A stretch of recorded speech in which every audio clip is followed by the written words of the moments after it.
Eh bien, bonjour.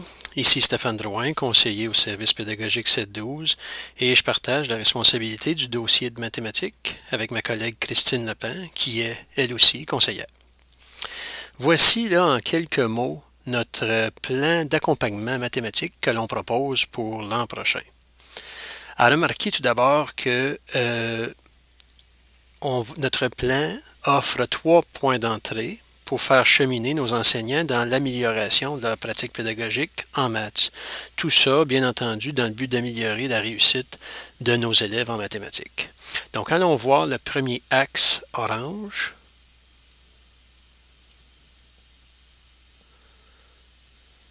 Donc, c'est bon. Donc, la première forme d'accompagnement qu'on suggère va permettre d'appuyer de petits groupes d'enseignants en équipe de collaboration pour répondre aux besoins des profs. Et ça, il faut le préciser, ça devrait être de nature pédagogique. En fait, les besoins des profs, ce sont les besoins et les difficultés que les élèves ont dans leur classe de mathématiques.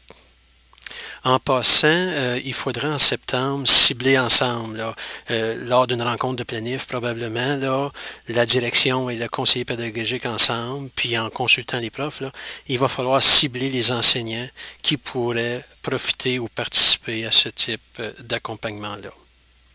Après avoir formé l'équipe, ça serait à cette équipe de choisir la difficulté des élèves qui devra être adressée pour essayer de trouver une stratégie à tenter là, pour essayer d'améliorer la réussite de nos élèves en maths.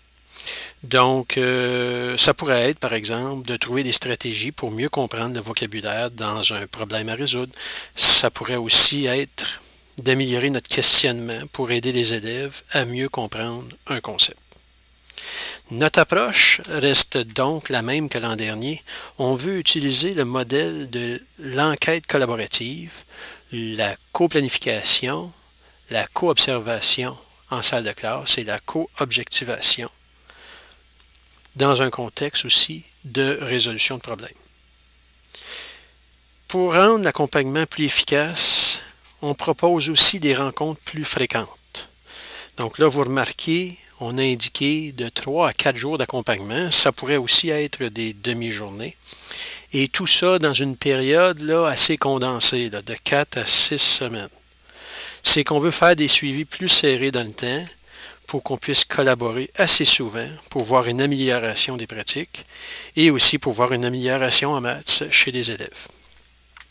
On voudrait aussi se permettre de faire des petites visites en salle de classe, là, que ce soit pour fournir un appui additionnel, là, dans le sens là, aider un enseignant à tenter une stratégie, ou ça pourrait aussi d'aller observer les élèves avant qu'on commence le processus d'accompagnement.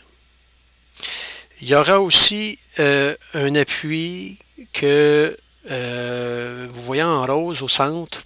Il y aura 2 journées de formation qu'on prévoit avec Mme Small, si tout va bien, une au premier semestre et une deuxième là, au deuxième semestre. Et ça porterait sur des grandes idées et ça pourrait venir appuyer nos équipes de collaboration là, pour l'accompagnement ciblé. Maintenant, tout ça représente un total de 4 à 6 journées de suppléance pour l'accompagnement ciblé. Allons voir une deuxième forme, là, une deuxième forme d'accompagnement. C'est l'axe vert en bas. Un comité de travail sur l'utilité des maths dans les métiers 7-12. Cette deuxième forme-là pourra permettre à un groupe d'enseignants 7-12 de travailler à la création de problèmes pratiques qu'on pourra associer au métier. Notre plan propose 2 journées de travail avec des enseignants de la cité collégiale. Et il y aura aussi quelques journées pour faire la mise à l'essai des problèmes qui auront été créés, et ça avec les élèves en salle de classe. Les enseignants de ce comité-là pourraient aussi profiter des formations de Mme Small qui concernent les grandes idées. Et vous remarquez, hein, en passant, je ne l'ai pas dit tantôt, mais les profs pourraient assister à une ou aux 2 formations, journées de formation. Donc, il faudrait prévoir pour l'équipe, le comité de travail, ici de 4 à 6 jours aussi, de 4 à 6 journées de suppléance. Finalement, ben, il y a l'axe en rose, et l'axe en rose, c'est pour les enseignants qui ne participeraient pas à l'accompagnement ciblé ou au comité de travail. Ces enseignants-là, 7-12, pourraient au moins profiter de 1 ou 2 journées de formation avec Mme Smart, et ce qui donnerait un total de 1 ou 2 journées, mais on aimerait quand même mentionner que ces enseignants-là pourraient demander de l'accompagnement additionnel au besoin. Donc, ceci termine l'aperçu du plan d'accompagnement mathématique que l'on propose pour 2013-2014.